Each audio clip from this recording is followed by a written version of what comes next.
is worthy, tell him he is mighty. Lift his name on high. Lord, we worship you, we magnify your name this morning. You're so worthy of our praise. You're worthy of our adoration. You're worthy of all that we are. We lift our voices and we just magnify your name, Jesus. The name above every other name. We bow before you, Lord, and we magnify you. We bow before you and we worship you. We give you the glory and the praise that is due to your name. How wonderful you are. Oh Lord, my God, how excellent is your name in all the earth. How excellent is your name, oh Lord, my God.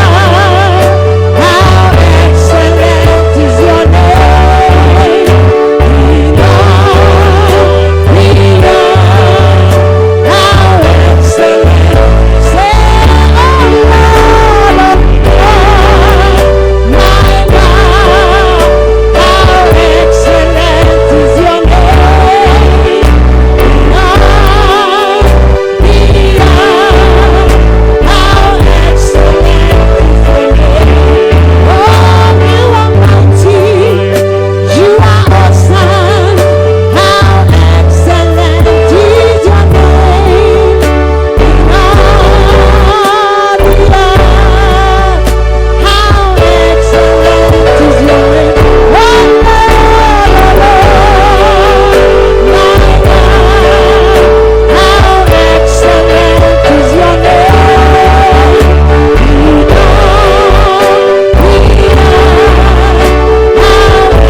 Father, this afternoon, we choose to exalt you, we choose to bless your name, we choose to magnify your name. Just take one moment, tell him that, Father, this afternoon, I choose to magnify your name. Receive all the praise, receive all the glory.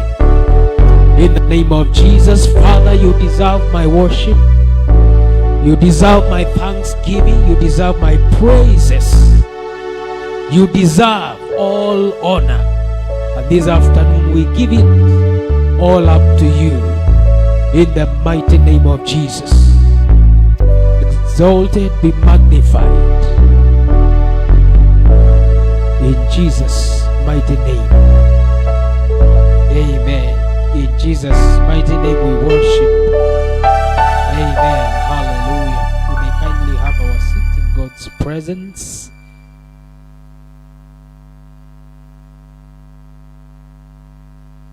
Glory to God.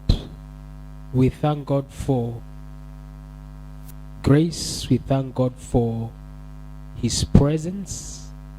Since we started in the morning from the Kiswahili service, the inspirational service, and now in the supernatural service, God has been reaching out to us. He sent His word to us this morning. He has encouraged us, built us, corrected us, molded us. And we can only be thankful because we know at the end of the day, we cannot be where we started. A better version of us is coming out of the services today in the name of Jesus. Hallelujah. On behalf of parents in the house, Apostle and Pastor Grace Israel Okera, I take this opportunity to invite us, to invite our online family, those watching us, those following us, our friends and our lovers. You're so much welcome from wherever you are watching us from. We are reaching out to you from Nairobi, Kenya. So we encourage you to share the link, share the video. Let your connections also be blessed. Let them hear the rhema for the hour. Let them hear what God is speaking. Let God teach them also, and let God bless them in the name of Jesus. Hallelujah. A privilege to remind us one or two announcements, even as we prepare our hearts to receive of God's word. Because the most important thing for the hour, for the season, is hearing that voice of God. When the storms, when the winds, when all kinds of news, all kinds of reports, government decisions, legislations, in the middle of all that, we need to hear that voice of the shofar. Glory be to God. And so let's prepare our hearts. God will be sending His word to us this afternoon in the name of Jesus. Hallelujah. So let's be reminded that our online services continue. Our regular scheduled services continue on Tuesday. The Holy Communion service, the depth of God's word coming to us, profound teaching, and then we partake of the Lord's table. We may follow the services from wherever we are. We follow online through Facebook from 6:30 p.m. on Tuesday, the Holy Communion service, and then our prayer riot, prayer meeting, the meeting meant to reach out to God in the place of prayer, pouring out our hearts, petitioning, supplicating before God on Thursdays, also from 6:30 p.m. Let's endeavor to connect and to follow services. That's the midweek, Tuesday and Thursday. And then on Sundays from 7 a.m. Swahili service, the inspirational service from 9 a.m. and then from noon we have the supernatural service. Glory be to God. So let's be reminded of that, and let's strive, let's push, let's schedule, let's create out time, let's plan to connect and be blessed in the name of Jesus. Hallelujah. Glory be to God. Hallelujah. So at this point, we're preparing to receive our Father in the faith. We'll minister through the wind instrument, the saxophone, and then God's word. Hallelujah. He'll be bringing us God's word in Jesus' name.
to fear, for I am a child of God. Be blessed in Jesus' name. You unravel me with a melody. You surround me with a song of deliverance from my enemies, till all my fears are gone.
Let's pray. Our Father, we thank you for this afternoon. We ask that you speak to us.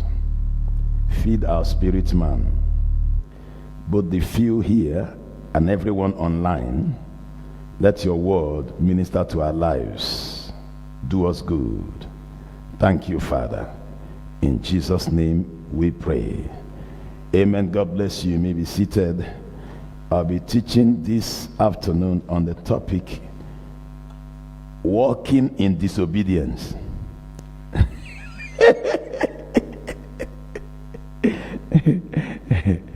Walking in disobedience. Hallelujah. Praise God. Walking in disobedience. I want to show you things that happen when you walk in disobedience. May God grant us wisdom in Jesus' name. Walking in disobedience. Genesis chapter number 2, verse 15 to 17. Genesis chapter number 2, verse 15 to 17. The Bible says, "And the Lord God took the man and put him into the garden of Eden to dress it and to keep it. And the Lord God commanded the man, saying, Of every tree of the garden thou mayest freely eat, but of the tree of knowledge of good and evil thou shalt not eat of it. For in the day that thou eatest thereof, thou shalt surely die." Thou shalt surely die. Now, this was the first instruction God gave man on earth. This was the first instruction God gave man on earth. It's a pity that man broke that instruction and disobeyed, and trouble started up until now. I want to say some important things that you need to take knowledge of. I have discovered that every man who rises to glory rose on the basis of instructions that he obeyed. Everybody you see doing well in anything, that person obeyed an instruction. Maybe an instruction to go to school, he went to school and God connected him from school and he prospered. Instruction to travel somewhere, he traveled and God opened his door there. Instruction to marry someone, he married the person and his destiny changed positively. Everybody you see shining on earth, that person rose because of an instruction he obeyed. If they will sit down and tell you the truth, you will trace it to an instruction that person obeyed. I came to Kenya by an instruction. I came to this space of land by instruction. And that's how God had helped me up until this level. Everybody you see doing well, did well because of an instruction the person obeyed. Every man who enters a new realm is sustained there only by the instruction he obeyed and the instruction he keeps obeying. Whenever you see somebody enter a new realm, he entered into that realm because of an instruction that God gave him or somebody gave him, and he obeyed it, and then he keeps shining in that place. There's an instruction he's obeying. That's why he's still there. Hallelujah. For example, for me to remain in Kenya for 13 years, I must have been obeying some instruction of the government of Kenya. That's why I'm still here. True or false? The day I choose not to obey,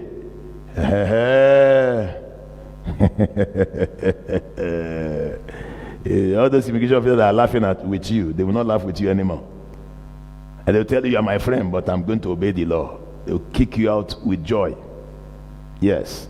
So when you see somebody making continuous progress, there's a continuous instruction that person continues to obey. That is why it's making progress.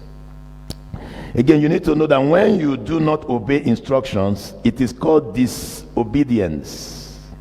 And when you disobey, it has consequences. When you stop obeying an instruction, when you do not obey instruction, that act is called disobedience. And every disobedience has consequences. When you do not obey instructions fully, it is called partial obedience. When you do not obey instruction fully, it is called partial obedience. When you choose the instructions to obey and the ones not to obey, it is called selected obedience. There are people like that. They select what they want to do and the one they don't want to do. Everything you do has a consequence. It has a consequence. Everything you do has a consequence. You choose the one, you select the one to obey, and the rest you don't want to obey it. It has consequence. Because on the day of trust, you will not be trusted. They say, he did this but did not do this. We cannot trust this person fully. Let's be careful with this fellow. Why? Because you have not wholly followed God. You have not wholly with your heart obeyed the instruction. Imagine I applied for visa and I did not wait to collect it. Will I get the visa? And I ran away. It's partial obedience. Then when they arrest me, I say, but I applied for visa. Sir, where is the visa? You cannot present it. You are joking. Partial obedience, according to God's definition, is no obedience at all. Partial obedience, according to God, is no obedience at all. The Bible says, if you keep all the laws and offend in one, you are guilty of all. Let me get that scripture for you. If you keep all the law and offend, ma. Thank you, ma. You see now, James 2, verse number 10. If you keep, for whosoever shall keep the whole law and yet offend in one point is guilty of all. So partial obedience according to God is no obedience at all. You are joking. You are not obedient. You know, somebody will say, but look at the one I've done. At least praise me for the one I've done. There was a young man that used to be in this church before. One day he came to me and said he can set up the multimedia system of this church and will not use wire again. It was exciting to me. I said, what? You mean it? Say yes.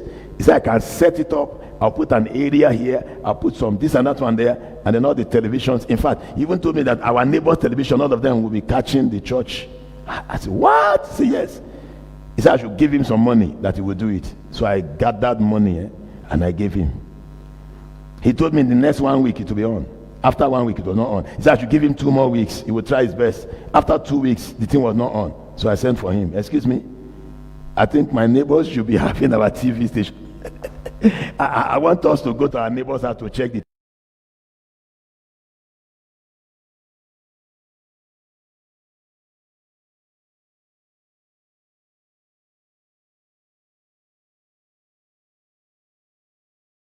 excuse me, stand up. He stood up. I said, you are a failure.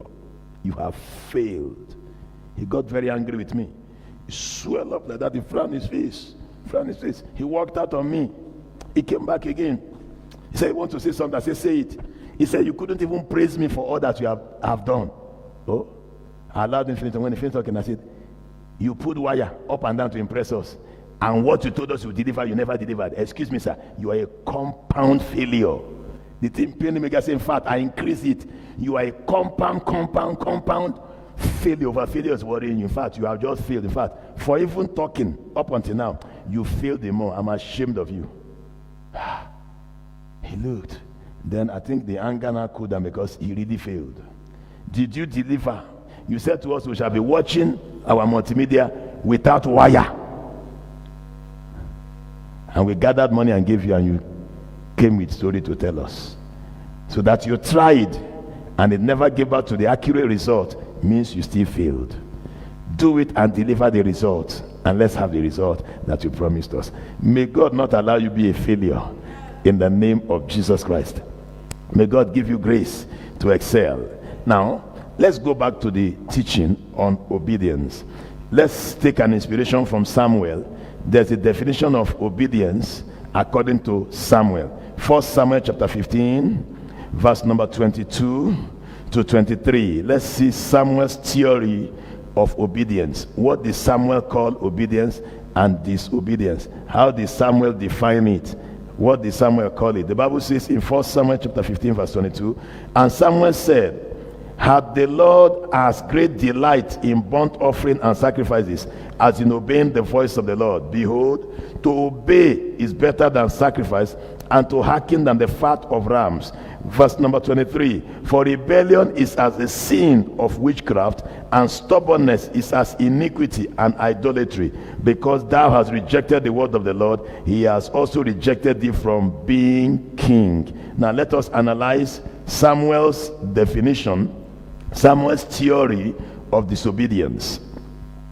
According to Samuel, God has more delight in obedience than sacrifices. What is sacrifice? Sacrifice is what you do to appease the person you disobeyed. God wants you to obey instead of coming to beg or sacrifice or pay a ransom or do something to make someone happy because you messed up. God expects you to obey first of all. That obedience is more important to God than you coming to say, okay, fine, I'm sorry. Okay, take my car. I'm dashing your car just to say sorry. In fact, take my land. According to the Kikuyu, take my rad, my borote. Take my borote free just because I want to say sorry. God does not care about what you brought later to come and beg. He wants you to obey. Obedience is more important than you bringing sacrifices to appease whoever you disobeyed, including God. According to Samuel, he went further and made it deep and said, he made it clear that disobedience is the beginning of rebellion. Oh, I repeat, disobedience, according to Samuel, is the beginning of rebellion. Whoever can disobey you can rebel against you. Oh, you didn't hear me, I repeat it. Whoever can disobey you will surely one day rebel. The reason why he disobeyed was because the seed of rebellion was already planted. He only should do rehearsal with disobedience. If not properly handled, the person will rebel finally. Again, he went further. He revealed deeper that rebellion is one of the great marks of witchcraft. He said, for rebellion is at the sin of witchcraft. He said, rebellion is one of the hallmarks of witchcraft. Whenever you see somebody always disobeying, disobedience, compounded disobedience is equal to rebellion. And rebellion is one of the signs that there is witchcraft spirit operating. Are you hearing me, somebody? Because people manipulate others through disobedience. And manipulation is one of the signs of witchcraft. Again, he went further and revealed that witchcraft, rebellion, and stubbornness walk hand in hand. Witchcraft, rebellion, and stubbornness, they walk hand in hand. They are related. They walk together. He further expounded that they are equal to idolatry. Witchcraft, rebellion, stubbornness is equal to idolatry. All started from disobedience, I'm telling you. He went further and said the consequences of all the above, witchcraft, idolatry, stubbornness, rebellion, he said it is that the consequence is that God will reject you from reigning. You will no longer be a king. You will no longer be a king. It takes royalty away from you. Have you also noticed that when somebody is always obedient to you, whenever good things are passing by, you remember that person? But when somebody is always rebellious, always disobeying you, when good things are passing, you will say, no way, this one, he will disappoint us when he gets there. Let's get somebody else. That is how blessings have jumped over many people. Why? Because they are disobedient. Disobedience is the onset of many evil things on earth. That's why you must make up your mind. Robinson, please come. Come and help me move this to the back. This wire is disturbing me. Come. Move it to this side for me. Give me here, from this side. From here. Give me here. Here. My hand here, this one. Thank you. Wait, don't go yet. This wire. I think I've gotten right now. Thank you. I don't want it to disturb me. All right, let's go. Now, I beg you, don't walk in disobedience. Disobedience reduces your value. It takes away royalty from you. It says, because of what you have done, God has rejected you from being king. Disobedience makes you a reject. Can't you just drop you somewhere? Even me, I do that. When I notice somebody is consistently disobedient, I begin to avoid that person. When I discover that there's an opportunity, I may even tell you there's an opportunity, but I will not recommend it because you are a very disobedient person and you will disappoint men and God, including myself. I do that to some people. Why? Because Consistent disobedience is a sign that you are rebellious. In fact, it's a sign that you are a witch. Nobody's wondering, apostle today. That is why I told you the topic is walking in disobedience. See, a consistently disobedient person can be a witch. That's one of the qualities witches look for before they co-opt you into witchcraft. Because they know whatever they tell you to do against God, you will do it. You will successfully execute it. Consistent disobedience qualifies you to be a witch. You are a very good candidate to be a cultist and a witch. So all the wives, stop disobeying your husband, because it qualifies you to be a witch. Hallelujah, praise God. No, that's the truth. I have to teach you. Sorry, it's heavy hard today, but I need to give you that injection so you can enter. You know, there's some injection you take, it won't pain you. But it will bring healing. Hallelujah, praise God. Genesis chapter 3, let's read from verse number 1 to verse number 6. All children, learn not to be disobedient to your parents.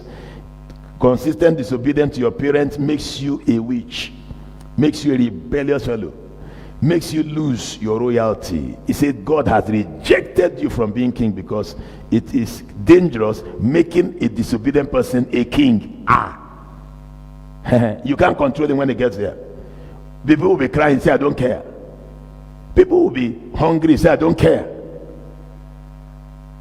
May God deliver us from kings who are disobedient, who we saw traces of disobedience in them, and we made them kings. You know, I traveled to South Africa. I was coming back from South Africa when the Kenyan election took place and the conclusions came out.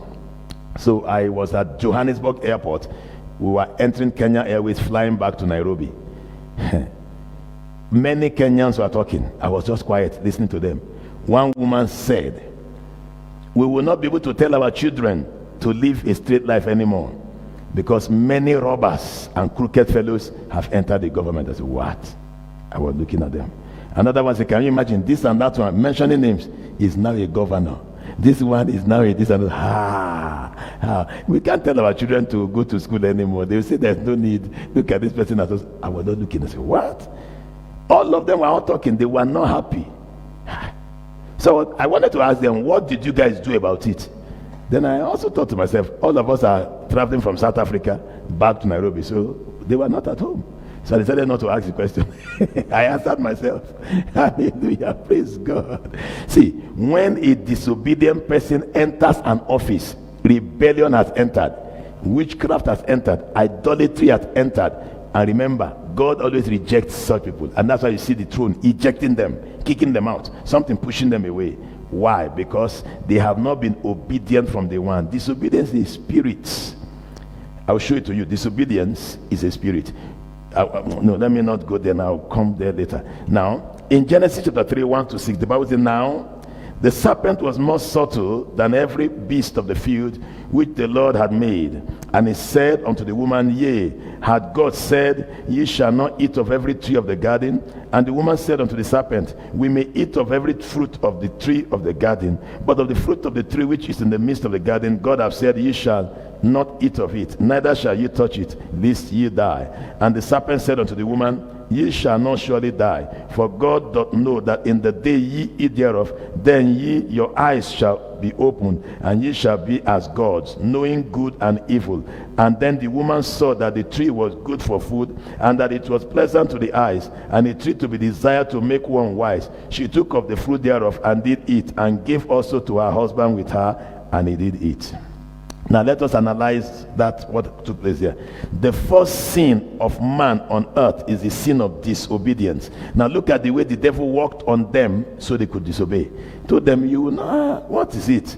When you eat this thing, your eyes will open. In fact, you will know many things that you have not known now. In fact, you will be like God. Oh! And the woman said, what? I'll be like God? Oh, even made it look like God was deceptive. Say, can you imagine? God even knows that when you eat it. See, whenever disobedience wants to come, there are sycophants around to make sure you disobey. There are some little things that come to make you think whoever gave you that instruction is wicked. You know, There was a time a young man used to be here. He said, sir, you have not released people that work under you. You need to release people that work under you. There are many pastors that sit on those who work under them. I say, you've not even worked under me. How many people are here? You work under me, I should release you. Or guy, if you want to go, the door is open. I didn't force you here. If you want to disappear, the door is open. No, Jerry. This one that you are not released, how do I release you? Did I tie a rope on your neck before? How did you come here? Excuse me, disappear if you want to disappear. If you want to appear, appear. Now, what is making him angry is I said we must come to church by 7 a.m. This is the church. We must come by 7. That is when service starts. All leaders must be around. So if you're a leader, come by 7. If you're not here by 7, you're not a leader. Everywhere you go to, there is control. One of the greatest things people hate is being controlled, but they like to control others. You need to see this guy. He likes teaching Sunday school in this church. He likes controlling people. He will be telling elders, Mama, or your answer. He's controlling elders. You, tell me. And he like it when they are shaking for him. But he doesn't want, he doesn't want anybody to control him. Now, that is the spirit of rebellion. Of course, he took his leave and walked away. Let us leave the rest of the story because things did not go on too well with him. The thing is this: many people do not like to be obedient, and the devil has a way to wind you and tell you the reason why you should not be obedient. Why should the person be controlling you? Why should they tell you what to do? You choose what you want. In life, when you choose what you want, something will choose you very soon. Yeah, something will surely choose you. And when the thing chooses you, you will have no choice than to go with that stuff. But if you allow those who get set over you to choose, you discover that you have minimal error, minimal mistakes in life. Let's go a little bit more. See, in Ephesians chapter 2 verse 22, Ephesians 2:22, the Bible says, wherein in time past ye walked according to the course of this world, according to the prince of the power of the air, the spirit that now walketh in the children of disobedience. The spirit that now walketh in the children of disobedience. So disobedience is a spirit. Whenever they tell you to do something and something tells you not to do it, you are possessed. Oh, you didn't hear me, I repeat it again. Whenever they tell you to do something and something tells you not to do it and you're angry and you don't want to do it, you are possessed. I have practiced it here severally.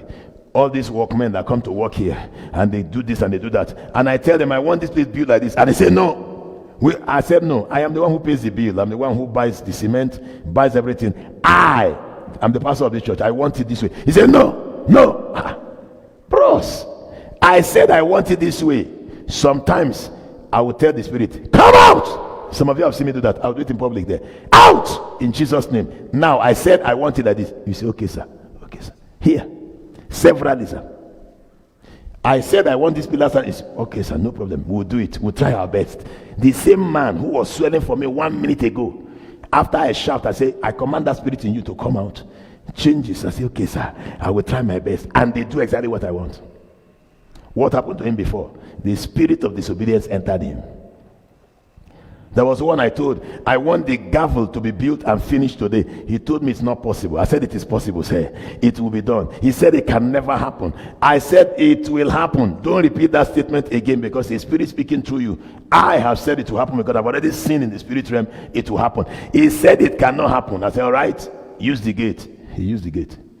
Another person, I stood at the gate. I said, Father, whoever will obey what I said, bring them now. 2 guys just walked towards me at the gate there, and they said, sir, we need job for today. I said, what do you do? That one said he's a mukono. Another one said he's a fundi. I said, you are welcome. Meet the foreman, check whether they are eligible. Foreman checked and said they are fine.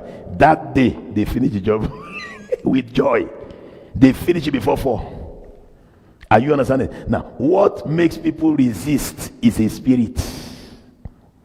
It's a spirit. Whenever they tell you we are going to do it, you first of all say no. You are possessed. You are either temporarily possessed or permanently possessed.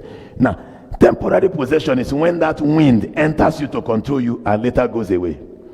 Permanent possession is when they know you as a rebellious and disobedient person. People fear you. When they want to talk, they bind you first before they come for meeting. Because they know when they talk, you will antagonize what they are saying. You will fight them, so they will need to bind you, command fire on you, use Holy Ghost fire to tie your destiny first. When there are people like that, you have to bind them. It has happened to me severally. There are people, if I want to go and discuss with them, I know they are very stubborn people. I first of all bind them. I do night vigil on their life. Then I show up. Then I say, hey, I want this and that one. They will not argue because you have already bind the spirit of disobedience in them. Don't be like that. There's one man, he was reporting to me, he said, whenever he wants to go and talk to his wife, he needs to go and take kumi because he fears his wife. His wife was a terrorist. He said anything he said, the wife would say, no, it won't happen in this house. No way. Huh? Wait. Huh? Niaje? Huh? Puasana? So the man goes to take paraga, kumi. He said he will take it, his eyes will be red. Then he will come home and say, in this house today, this will happen. The wife will say, no, there is a way it must happen. He will shout back. He said, because he is too timid to face her, he had to take kumi. Because of the spirit of disobedience in that woman. Child. See, if you talk to your wife and your wife is very happy and obeys you, be thanking God. Though. There are those that need to go and take paraga.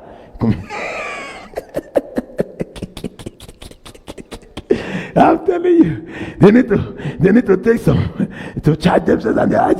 The man said for 2-3 days he will not be normal because he doesn't take kumi normally. But any day he wants to talk to his wife, he has to take kumi. He said for 2 or 3 days he said a bit of money.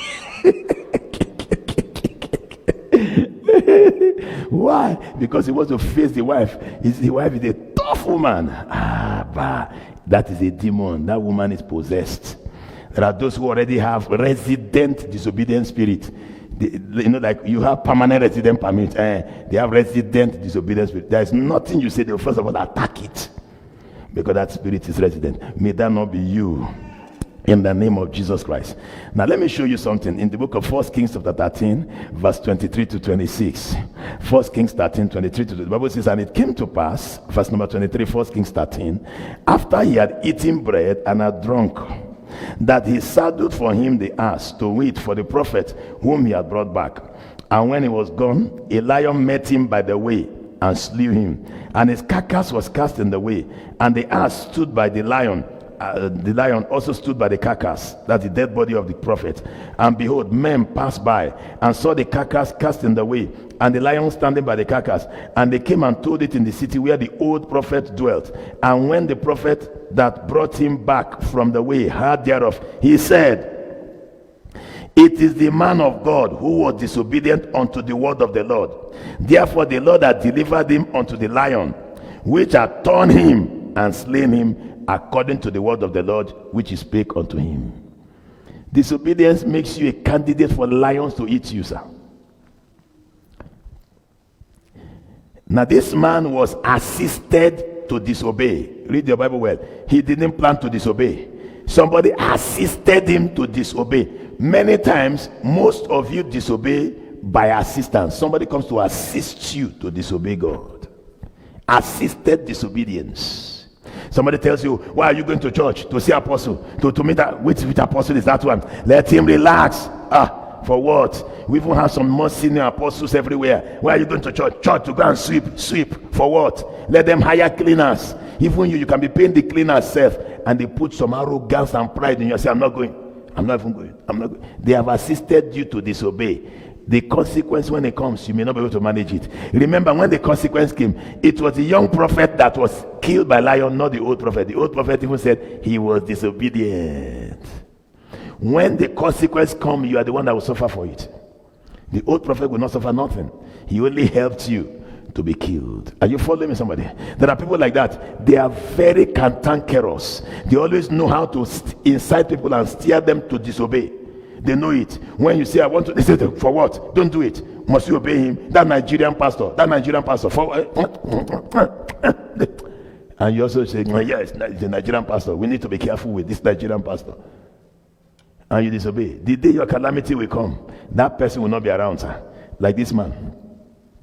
Disobedience accelerates demonic attack. Oh, you didn't hear me.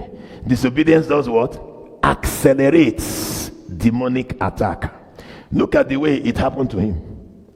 Lion came and killed a prophet that was anointed. Somebody called down fire a few hours ago.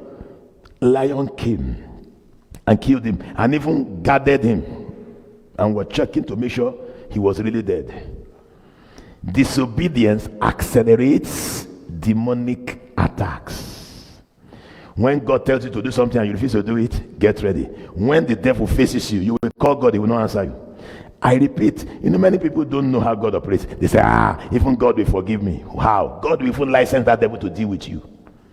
God will license that devil to trash you very squarely, sir, when it is time to be trashed. That's the way God behaves. Because he's the one who made the rule. So why will he break the rule he made? If he had to send Jesus to die, why? He could have also forgiven men without Jesus dying, but he was the one who made the rule that without the shedding of the blood, there's no forgiveness of sin. God was the one who said it. He had to send his son to come and keep to the law. Jesus had to die. So if Jesus had to die, who are you? Who you think you are? Beggy, you disobeyed, they will deal with you very squarely, sir. Walking in disobedience is very dangerous. Either personal disobedience or corporate. They told church, for example, God told this church before we left Ngara 2 years ago that all of us should move towards this area and begin to live here, that he's going to bless us and make us very rich. I obeyed. I carried everything and I came here, and God began to bless this church like you can see now. What you see now is not offering. True or false? All of you know it. This is not offering. This is not your tithe. Everything you see here is not offering. It is the blessing of the Lord from all over the world that built this church, just because of obedience. Now, God said he would do that, and then some people are stubborn. They said, that place, look at the way it is. In fact, when I'm going home, who will carry me home? There is no Uber is not there. Tuk is what carries people there. I'm too big for tuk. Stay there, you'll be poor, sir. Stay there, relax. No, that's the truth. Stay there, be disobedient. See, when you disobey corporate instruction, you lose the blessing that follows. You open yourself up to demonic attack. You open yourself. You'll be walking on the way, they will steal your phone. Somebody will collect your phone. The guy said, if you move here, I won't do. Why? Because you're in the wrong location. Another one will come and want to collect your car. Another person will iron your wife because you're in the wrong place. Another one want to collect your husband because demonic attacks. No, I'm serious. Somebody will iron your wife. Your wife will even be liking the guy. But when you leave that area, your wife will wonder, is this guy a monkey or a human being? I'm telling you, why am I liking this guy? He almost looks like a baboon. It is because you're in the wrong location. When you're in the wrong location, wrong things look good. Oh, you didn't hear me. When you are in a wrong location, wrong things look very nice. The Bible says the young prophet was killed. Why? Because of disobedience. 1 Timothy chapter 1, verse 9 to 10. Many times obedience is not easy, but when you obey, the blessings that follow is serious. I'm so happy that I obeyed God and I moved here. I am so happy that I obeyed God and I came to this land. This place looked so bad. The land was so marshy. I mean, when you put your leg will carry some mud and some poo-poo. I came here. It was not nice. If you see the mosquitoes that bite me here, the mosquitoes that bite me, even in the office here, every time my wife comes, she will come with a lot of mosquito coil. She will put them everywhere to silence them. I'm used to the mosquitoes, so I don't even care. I'm telling you, serious mosquito that looks like sese fly like this. They will not climb you. I don't even care. They will now settle down on you like this. Sometimes you see, when my wife hit it, see blood that they have drank. Mosquitoes. But I didn't care about it. What I'm doing is obedience. And I've not been sick. Have you heard that I fell sick? I slept here for 1 year plus inside this place, the way it is. And I've not fallen sick for 1 day. Why? Obedience is the secret. Disobedience does a lot of bad that you can't even believe. So that's why I said the topic is walking in disobedience. Let us see what happens to those who walk in disobedience. 1 Timothy chapter 1, verse 9 to 10. It says, knowing this, that the law is not made for a righteous man, but for the lawless and disobedient, for the ungodly and for sinners, for unholy and profane, for murderers of fathers and murderers of mother, for manslayers, for warmongers, for them that defile themselves with mankind, for men stealers, for liars, for the perjured person, and if there be any other thing that is contrary to sound doctrine. Now, disobedience attracts the wrath of the law against the disobedient. That's what he's telling you there. The law is not meant for those who are righteous. When you do right things, you are not afraid. I have traveled at the airport before, and you see some people, I don't know what happened. You see them, they are hiding at the airport. They're hiding. They're hiding. I remember the other day we were traveling in Lagos, Muritala Mohammed International Airport in Lagos. We were all lining up to check in to Ethiopian Airlines. There was a lady, she was afraid. And she was behind me. I said, Madam, what is wrong with you? She said, I don't want them to catch me. What did you do? She said, I did nothing. I said, if you did nothing, stand straight. Stand straight! She said, okay, sir, okay, sir. Why are you shaking? She said, I did. When anybody wearing uniform pass, she will turn. I'm telling you, anybody, including cleaner that wore uniform, she'll be shaking. What is your problem? She said she did nothing. If you did nothing, stand straight. So then, now listen, I'm a servant of God. If you have done nothing, no evil will befall you. If you have done something, you are already gone, standing around me. She said, I did nothing. I said, if you did nothing, stand straight. As I move, you move. Is that fine? Say, okay, sir. And she began to move. The fear left a bit. Then I did my own. They checked me. I passed. Then they checked her. She was held. So I looked again. She said, I did nothing. Because I turned. She said, I did nothing. So I stood and I looked and I told God, if it's just fear, deliver her. If it's not fear, if she did something bad, let her be picked up there. Suddenly they left her. She passed. She said she wanted to sit beside me. I said, no, there is other people say. Hallelujah. See, you only fear when you have done something wrong. The Bible says the righteous is as bold as a lion. I was coming back from Nigeria last week, and I presented my passport at the airport, and I passed. Then some people called me and said, come over here. Where do you live? I said, Kenya. What do you do there? I said, I cast out devils. They said, it is true. You can go.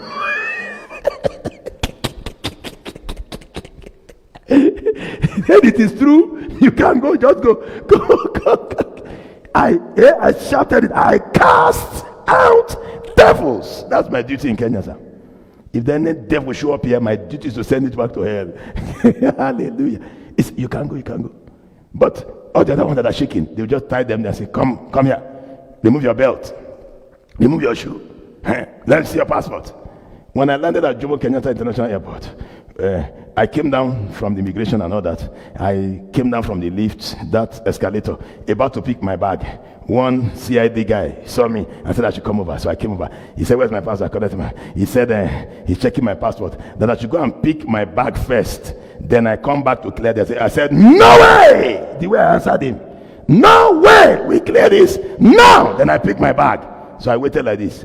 He checked. He said, you can go. What nonsense? We clear this. Bag is later. Because by the time I pick my bag, he will have started trying to rope me in. Let us clear it here. No way, here. No. The guy gave me, so you can go, sir. He said, Karibu, Kenya. Are you married to a Kenya? I said, no. I married before I came to Kenya. I married before I landed. I have an assignment. That's why I had to organize my life. So I say, the righteous is as bold as a lion. Whenever you walk in sin, you are never bold. You are not bold. You are shaking. You are afraid. Are you hearing me, somebody? Whenever you walk in disobedience, it brings fear. Again, the law is used to force those who are disobedient back to shape. Force them back to shape.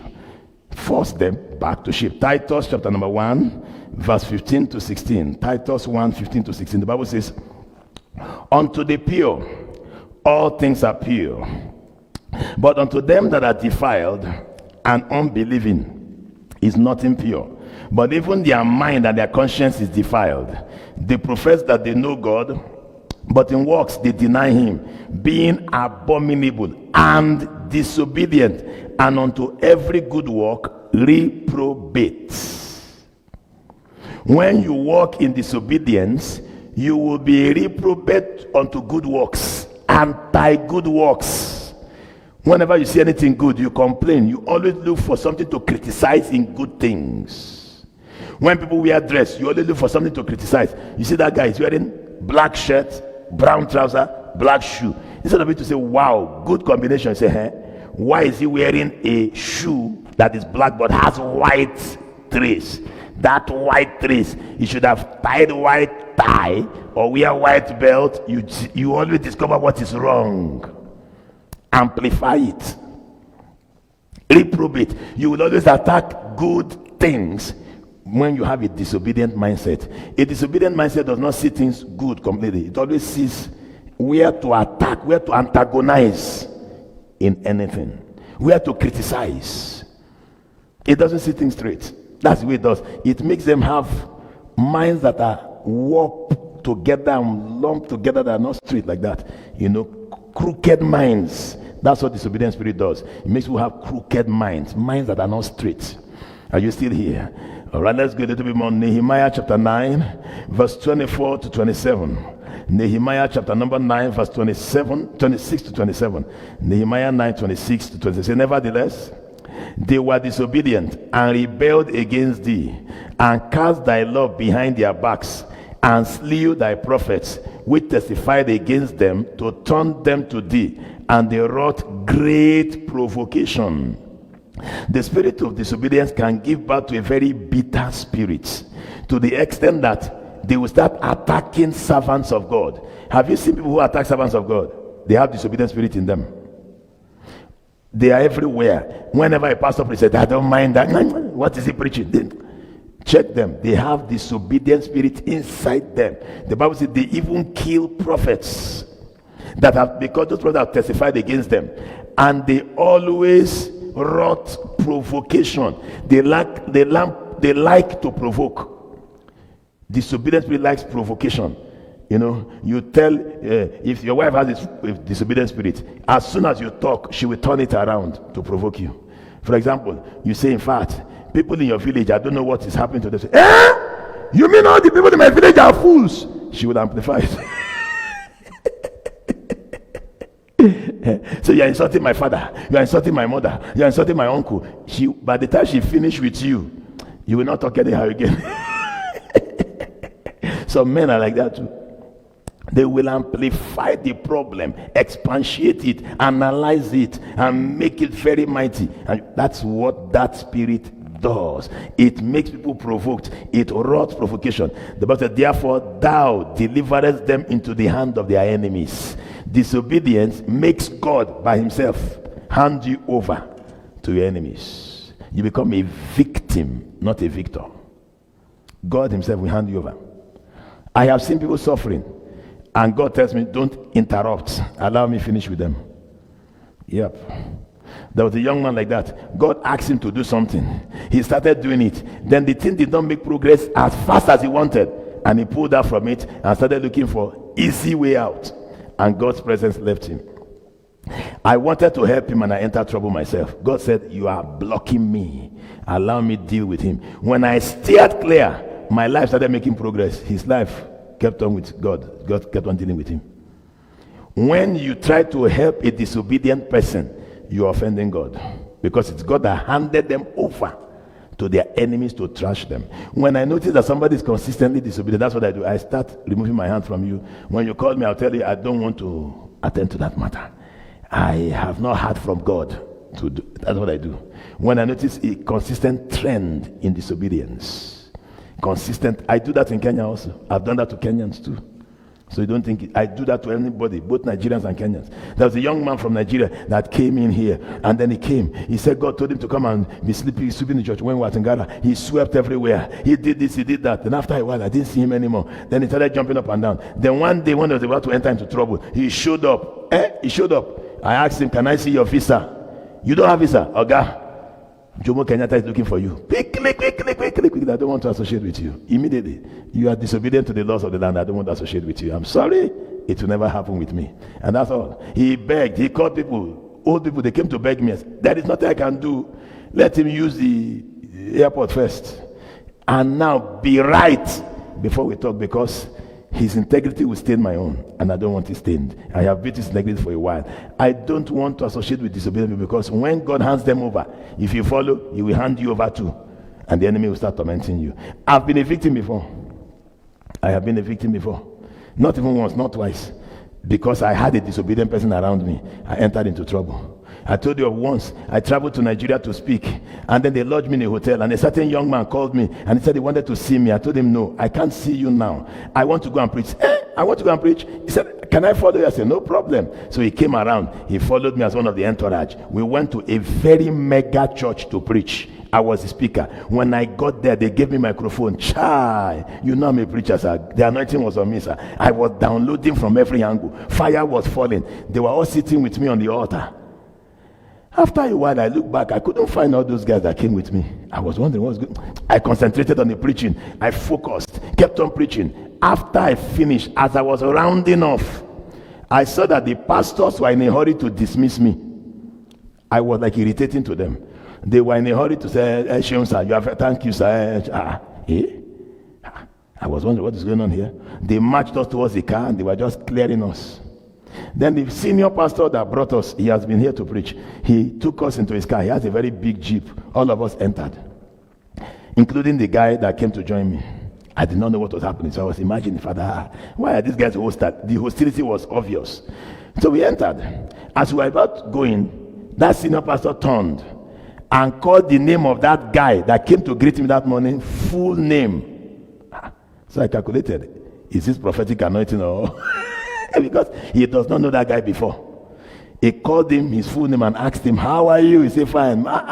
Brother, this and that. After a while, when all of them came down and it was remaining me and him, he said, who is that guy? He said, because carrying that guy to that church has stained you. What happened? He said the guy had a case. The judge judging his case was seated inside the meeting. When you were preaching, the judge was enjoying the message. But when the judge lifted up his face and saw him, the judge came to the pastors, called them to one corner, showed them the pictures of this guy in court and every evidence against him, and told them if they don't take that boy away from that altar, he would leave the church. Hey, the pastor cleared everybody. They were just waiting for me to round up so they can clear me. They said they concluded that for this guy to be one of his pastors, he's also a criminal. Have you seen that? They concluded. The man of God told them, he said, I told them that Eric came from Kenya. This guy is not in Kenya. He said they were arguing. He said, did I see them in one corner? I said, yes. I did not know. He said he was arguing with them that this guy is not his minister. His ministers are in Kenya. He was arguing with them. They said, no way. For him to be associated with this guy, he's also a criminal pastor. They cleared me. I don't know whether they gave me 2,000 naira or so. And cleared me a chicken. The pastor now told me, please call them and explain to them that what I said about you was true. This guy is not one of your ministers. Have you ever seen that guy here? See the way he stained me. They've not invited me to that church again till today. If you watch the message I preach, sir, I preach from my heart. While I was talking, people that have eaten things in the dream were vomiting in the church, sir. Power was everywhere. But they said for him to be associated with a criminal, he must be a criminal. See, when you work with people who live in disobedience, it will stain you. The day God is handing them over to their enemies to deal with them, they will pack it together and you join them. Remember Korah, Dathan, and Abiram, when they became disobedient against Moses, the day judgment came, ground opened up, swallowed their wife, their children, and everybody that's surrounding them. I discovered in Kenya that people like working with disobedient people. When they notice somebody is disobedient to the pastor, they will now make him their private friend. They will call him, hello, Hafa, Nyaje. What did that pastor say today? Don't mind the apostle. He's always doing kara. We'll deal with him. We'll tell him. And then you come back again. You present yourself before me. You pretend to be very nice before apostle. Then you go back again and you go to disobedience. See, the day the judgment will come, they will sweep all of you together. That's what happens. Disconnect with disobedient fellows. See, the spirit of disobedience can give birth to a very bitter spirit that makes you an enemy of God. And that bitterness will cause you to do things you never planned to do. Bitter spirit. Oh, you see yourself doing things you never planned to do. But if you can repent from disobedience, God's mercy can deliver you. The Bible says to us, who vexed them, and at the time of their trouble, when they cried unto thee, thou hearest them from heaven, and according to thy manifold mercies, thou givest them saviors, who saved them out of the hand of their enemies. Cry to God for mercy. It's only mercy that delivers people from disobedience. Don't pretend as if God does not know. God knows. Titus chapter number 3 verse number 3. Titus 3 verse 3. The Bible says, for we ourselves also were sometimes foolish, disobedient, deceived, serving diverse lusts and pleasures, living in malice and envy, and hateful, and hating one another. Disobedient spirit is a descendant of foolishness. Oh, you didn't hear me? I repeat with emphasis. Disobedient spirit is a descendant of the spirit of foolishness. When you are disobedient, at the end you discover that you are a fool for not obeying. Oh, check it well. Check all your disobedience. And then you discover that you have acted like a fool. Disobedience is a product of deception. People disobey because they are deceived. When their eyes open, say, hey, yeah, I'm sorry now, but they were deceived. Disobedience is born by diverse lusts and pleasures. Why did you disobey? Something was enticing you to disobey. That's all. Lusts. So there was a pleasure you are trying to enjoy. That's why you became disobedient. See, again, disobedience is a product of malice, envy, and hatred. Whenever somebody is disobedient, check it. Those three things are present. For example, I said people should move to this area, and they have not moved. Check. You will see these three things inside whoever have not obeyed me. Number one, malice. There is something that is keeping his mind against this church or against me as their pastor that has made him not to move. Number two, envy. You see, because he built church. No. For what? Because God now gave him money, he now built the church, he now forcing us to move to the area. We're not moving. For what? Let us stay where we want. For us, why must we be close? So he can be sending us on errand, so he can call us anyhow. No. Let's stay where we want. There is there. Envy is there. Yeah, because God has remembered him. When God has not remembered him, he allowed us to live anywhere. Now there is envy. Check it again. There's hatred. An iota of hatred is inside. And then when you see them before me, they say, pray for us, prophesy.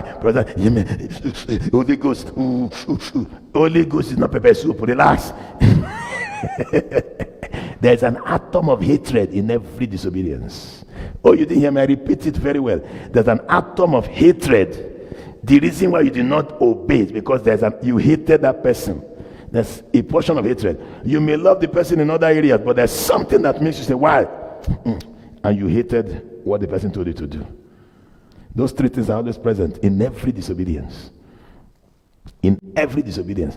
Malice, envy, and hatred. Those three are always present in every disobedience. And one of the way to know is this disobedient person will start making sure others do not obey. And you know that's a major spirit in Kenya. They'll start inciting others. Where are you going? Must you go? That area is very bad though. In fact, didn't you hear that they killed somebody the other day there? Hey, the person died. In fact, the person jumped up before he died. They will amplify it. In fact, the person flew, shouted, hey, I finally died. You want to shout like that before you die? Say, no. They start inciting others not to obey because there is malice, envy, and hatred. According to Titus chapter 3, verse number. The word of God has everything inside. Are you following me, somebody? Let's go. 1 Peter chapter 2, verse number 8. So whenever you see somebody who is disobedient, know the person hates you. He may be pretending to like you. Whenever you notice somebody is disobedient, the person is having malice. He's having something in mind that he doesn't want to tell you, that is pinning him against you. And then check it again. The person is envious of something in your life. Those three are always present in every disobedience. 1 Peter chapter number 2, verse number 8. The Bible says, and a stone of stumbling and a rock of offense, even to them which stumble at the word, being disobedient, whereunto also they were appointed. Now, one of the things you need to note about disobedience is it makes men stumble. It makes men stumble. At the beginning, you think you are bouncing. later discover that you have stumbled. And whenever you stumble, you fumble. Whenever you stumble, you fumble. Again, disobedience grows into it beginning to rule you and direct you and command you.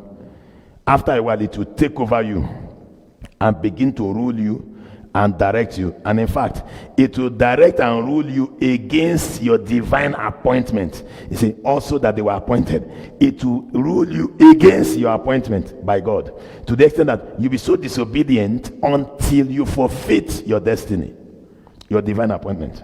What God would have done, he will leave you. That is why the Bible says when we get to heaven, we'll cry. Why will we cry? God will show you who you would have become that you never became because of disobedience. Now I have a question. Everybody look at me. Imagine I never obeyed God to come here last year. Will we have this? Remember, I had 40,000 January 4 when they came to dig the foundation of this place. The entire church account was empty because we paid for land. I raised the last money at Ngara to pay for the lawyers. After we paid the lawyer's fee and Mr. Tuo's fee, 100,000, there was not one shilling left in World Changers account at the end of that transaction. I used my own personal 40,000 to dig the foundation of this place. I remember the first 1 week, we were not able to pay the workers who came to lay the foundation stone. I remember those who came to pray with me here, we were raising money among them to raise 5,000 to buy cement. Those who came to pray with me around that area. Pastor Gospel Onoaha was around. We were reading the Bible into the foundation. We opened the Bible, we'll be reading the whole Bible. Genesis chapter 1, we'll be reading into the foundation. Some of you were around then. We were reading to this foundation. Reading it. There was no money. Pastor Gospel said we should raise it among us. This one brought 500, 200. They called this person, they called that person. Before we were able to raise money to buy cement to start here. When God saw the obedience in 1 year, God raised this place. March 7, I moved in to start sleeping here every night. March 14 this year, this place became dedicated to God as a building that can stand and occupy human beings. Excuse me, sir. It is a frame of time. If I never moved, I would have lost this building. I would have lost everything that gave birth to this building. That is how your disobedience has made you lose magnificent buildings like this in life. That's how your disobedience had made you lose 7-story blessings in life. And you are struggling with what should be your chicken change, driver's change. Why? Because you refuse to obey. If you have moved when God told you to move, you will not have been a victim. If you have moved when God told you to move, you will not have been a prey if you moved. But you refuse to move. So they've arrested you and you're not asking God for mercy. Father, help me. Then you're not in trouble. You're not crying. Oh Lord, remember me. I served you. You did not serve God. Say the truth. Tell him I disobeyed you. That is what brought me to where I am now.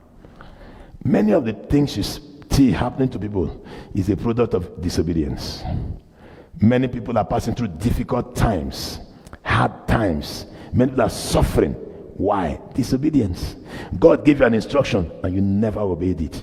If you moved at the time God gave you that instruction, the Bible says he makes all things beautiful in his time. When you move according to time, everything will be beautiful. But when you move outside time, everything will be very ugly, very mumushous. You'll not be the one pushing things that will be pushing you. And you know what? How come God is not blessing me? Brother Robinson just came from South Africa and he did like this to Sister Miriam and they married. I also did like this to Sister this and that and she did not agree. Oga. You did not move at the right time, sir. You did not obey. The Bible talked about the children of Israel that one day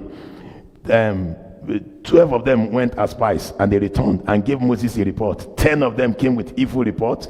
2 of them came with good report. They said the land is a good land. We can take possession of the land. This and that one can happen. And they told Moses the good report. 10 of them gave an evil report. The people cried overnight and they got very angry and they said, we're not going anymore. Are there no graves in Egypt? Why did Moses force us to come here? In fact, let us make people that will take us back to Egypt. Moses was able to control them. At some point, they all calmed down. Suddenly they rose up and said, we want to go now and possess the land. Moses said, no way.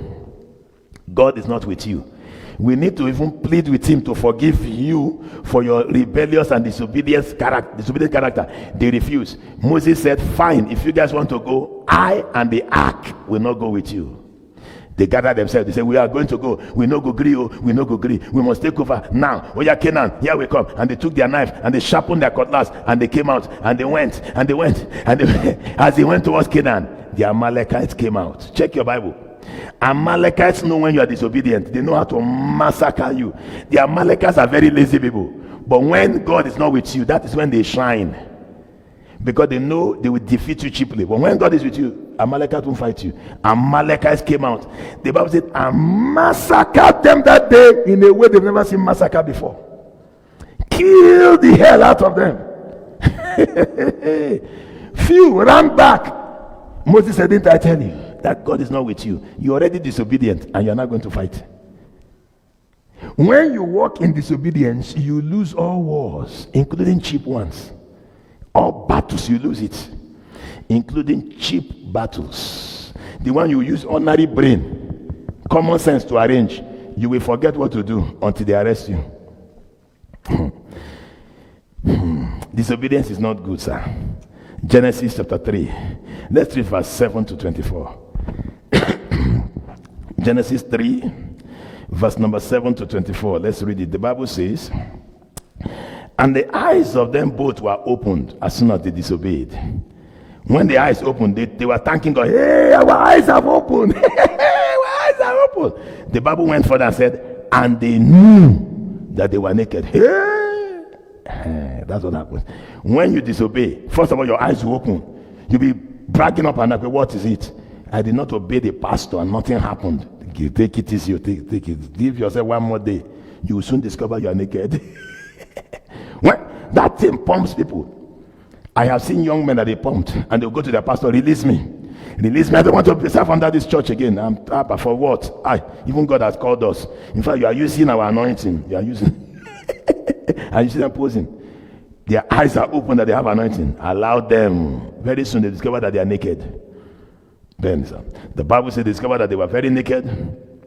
And then they went and quickly sewed fig leaves together and made themselves aprons. Disobedience has another devil that works with him. He called the spirit of pride. It makes you stay long in the place of punishment. The Bible says to us, they went and they sewed fig leaves and they covered themselves. They made apron. They were the first person to wearing the apron that women wear to cook. And they made the apron like people want to cook. Verse number 8. And they heard the voice of the Lord walking in the garden in the cool of the day. And Adam and his wife hid themselves from the presence of God among the trees of the garden. And the Lord called Adam and said unto him, where art thou? And he said, I heard thy voice in the garden, and I was afraid because I was naked, and I hid myself. Verse 11. And he said, who told thee that thou was naked? Have thou eaten of the tree whereof I commanded thee that thou should not eat? And the man said, the woman whom thou gavest me to be with me, she gave of the tree, and I did eat. Verse number 13. And the Lord said unto the woman, what is this that thou hast done? And the woman said, the serpent beguiled me. Everybody's eyes are really open now. The serpent beguiled me, and I did eat. Verse 14. And the Lord said unto the serpent, because thou hast done this, thou art cursed above all cattle, and above every beast of the field. Upon thy belly shalt thou go, and thus shalt thou eat all the days of your life. Verse 15. And I will put enmity between thee and the woman, and between thy seed and her seed. It shall bruise thy head, and thou shalt bruise his heel. Verse 16. Unto the woman he said, I will greatly multiply your sorrow. I reject it in Jesus' name. See, when you disobey, your sorrow will be multiplied. You will start living in multiplied sorrow. Instead of greatly multiply your sorrow and your conception. In sorrow shalt thou bring forth children, and thy desire shall be to thy husband, and he shall rule over thee. Verse 17. And unto Adam he said, because thou hast hearkened unto the voice of thy wife, and hast eaten of the tree which I command thee, saying, thou shalt not eat of it. Cursed is the ground for thy sake. In sorrow shalt thou eat of it all the days of your life. Thorns and thistles shall it bring forth to thee, and thou shalt eat the herb of the field. In the sweat of your face shalt thou eat bread till thou return unto the ground, for out of it was thou taken, for dust thou art, and unto dust shalt thou return. Verse 20. And Adam called his wife's name Eve, because she was the mother of all living. Unto Adam also to his wife did the Lord make coat of skin and clothed them. And the Lord God said, behold, the man is become as one of us, to know good and evil. And now, lest he put forth his hand and take also of the tree of life and eat and live forever in sin. Therefore, the Lord God sent him forth from the Garden of Eden to till the ground from whence he was taken. So he drove out the man, and he placed at the east of the Garden of Eden cherubims and a flaming sword which turned every way to keep the way of the tree of life. Blessed be the reading, hearing, and doing of God's word. Let me show you the consequences of disobedience there, and I close. Can I go ahead? Chai, I am teaching a very hard topic today. Chai, wow. In fact, there's not even one amen and say, preach it, pastor. Let's go. This is my assignment on earth, to teach the truth. Number one, disobedience exposes you to your nakedness. When you walk in disobedience, get ready to be naked, sir. It exposes your nakedness. You will discover that you are naked very soon. You may be shining now. When you talk, people are clapping for you. It's a matter of time. You will soon discover that you are very naked, sir. Number two, disobedience inspires one to take some temporary measures in order to cover up. You will always want to cover up so that people can think it is well with you until the day when serious wind will blow and we will see the furor of Adie. Chai. They have a saying in Nigeria, they said, Tia fefe bafe, aori furor Adie. What does that mean? How many of you have seen chicken before? Cock. Cock is always very proud. Cock. Is it cock you call it? What do you guys call chicken? Ham. Male chicken. Cock, no, Kokoroko. It will always be posing like this. When it sees the lady chicken, it will do wing like this. Kokoroko. But when wind blow, it will show us the buttocks of the chicken. When you live in disobedience, wind will soon blow. We will see all your secret outside. It will be discovered that you have nothing backing you up. You are just making an empty noise. When the wind blows, disobedience makes people, number three, to start hiding from God, from the presence of God, and from the presence of He who they know can correct them. All those who live in, that's what they do. They'll start hiding. They will only appear when people clap for them and disappear again. When I notice somebody who is hiding, I will know the person has done something wrong. It makes you hide. Whenever you see somebody who is now very secretive and very dodgy, he's living in disobedience. Secretiveness and very dodgy. I live in Kenya. You know, many people behave like that. When they come to church, they won't greet you. They just walk like that, they tiptoe. You're gone there. Check it. They have done something wrong. When you always dodge to enter church, you come from the back door. You're looking for the door. Is there any door apostle created in the back area? You're not back there. You now open it gently. You check whether people are seeing you. You have done something wrong. You are living in disobedience. The righteous is always as bold as a lion. Again, disobedience takes one away from his divine positioning.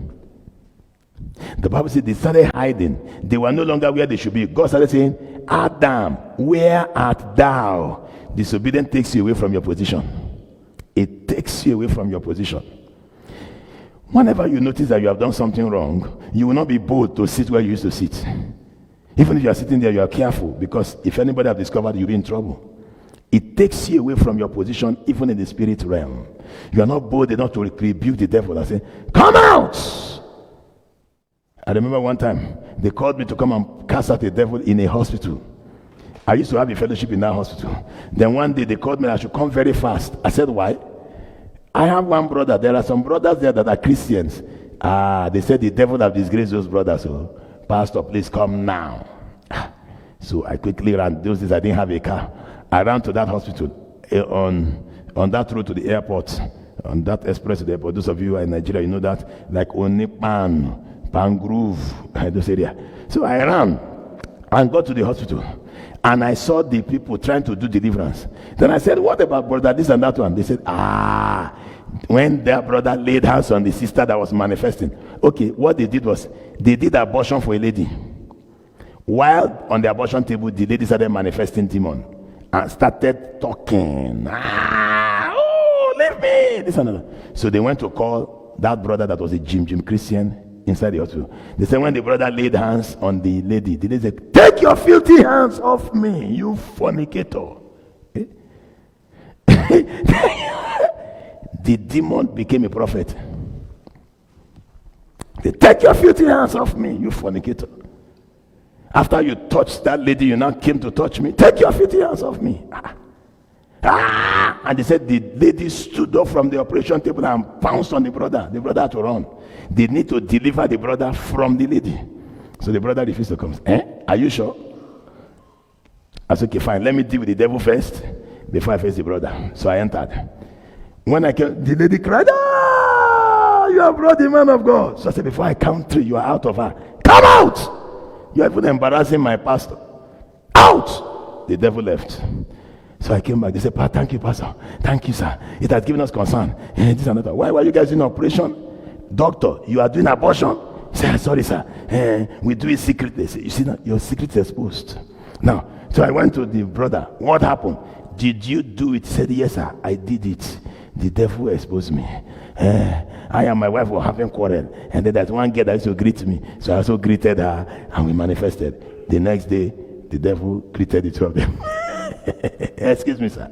Disobedience makes you not to be bold. He said when they called him, he wasn't confident of going, but all of them knew him as a Christian, so they were the ones who pushed him to go, and the devil embarrassed him. See, everybody in that hospital knew he was a fornicator. He had been deceiving them to be a Christian. His secret leaked his position. He was no more the president of the fellowship. People, excuse me. Yes. Nobody wanted to hear him anymore. He lost his position because God had been warning him, but he refused. God had been warning you and you refused. You will lose your position. Very soon when you talk, you will stink. Your words will no longer carry value. You will no longer make sense to anybody. You have lost your position. Why? Disobedience. Again, disobedience brings secret shame, low self-esteem, and low self-worth. Secret shame. It brings secret shame. It brings low self-esteem. Whenever you live in disobedience, you are not bold, you are not confident again. The confidence dies. Low self-esteem sets in. And then, again, disobedience brings fear. Adam told God, I was afraid. It brings fear. You are not confident anymore. You are not bold. You can't talk anyhow. You are not shaking. Number 10, disobedience brings sorrow, pain, and hard labor, where you used to enjoy favor before.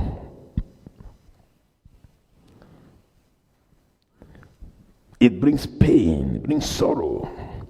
Said in sorrow will you give birth. You will have hard labor. You will have travail before you give birth to children, where you should have been giving birth to children just like that.